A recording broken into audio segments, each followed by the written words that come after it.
Song सुनते हैं? सब लोग सुनते हैं? तो एक रिक्वेस्ट आई है,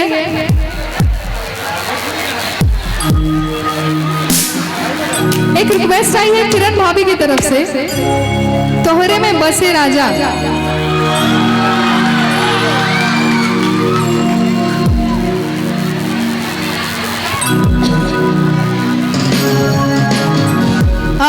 मैं आप सबसे रिक्वेस्ट करना चाहती हूँ कि आप सब प्लीज अपनी अपनी जगह पे बैठ जाएं, शांति बनाए रखें, फिर मैं गाऊंगी। एक बार सब लोग सेटल हो जाइए, मैं फिर गाऊंगी।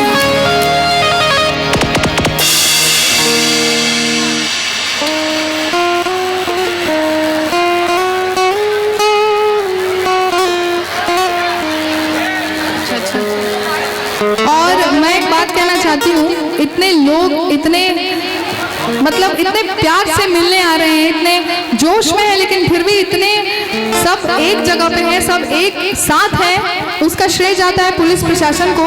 एक बार जोरदार तालियां हो जाए पुलिस प्रशासन के लिए, इतना अच्छा सब मैनेज करने के लिए।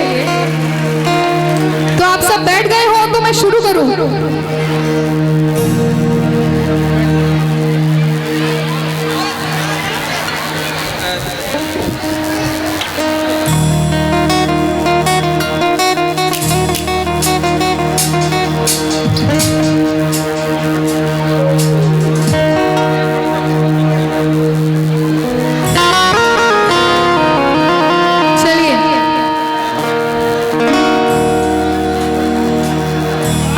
सुन रहे हैं?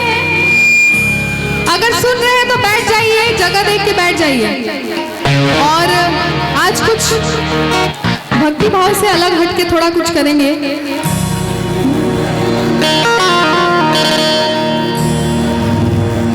तोहरे में बसे राजा हमारो परन,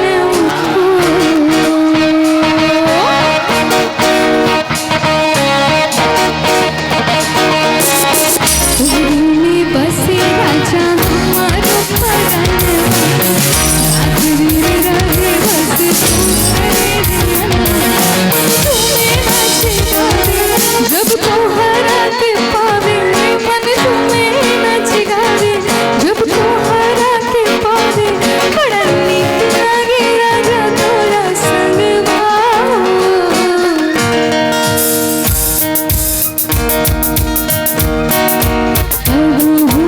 हाथ छूटे हमरा सजा, साथ रहे आगे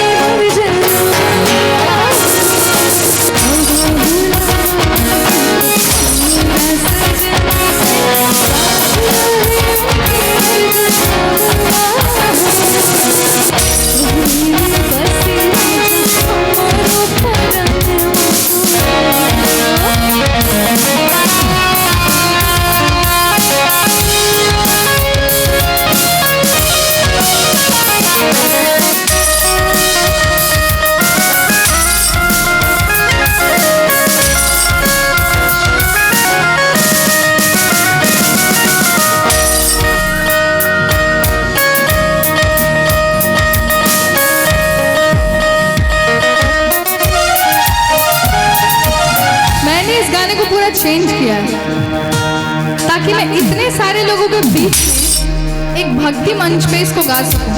ये कितनी बड़ी बात है कि आप सब लोगों ने मेरे भोजपुरी गीतों को भी वैसे ही पसंद किया है जैसे मैंने भक्ति गीतों को पसंद किया है। Thank you so much everyone, thank you. में बस गई तुम्हारी सूरतिया, भावना ही मोरो थारो बतिया,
बस तू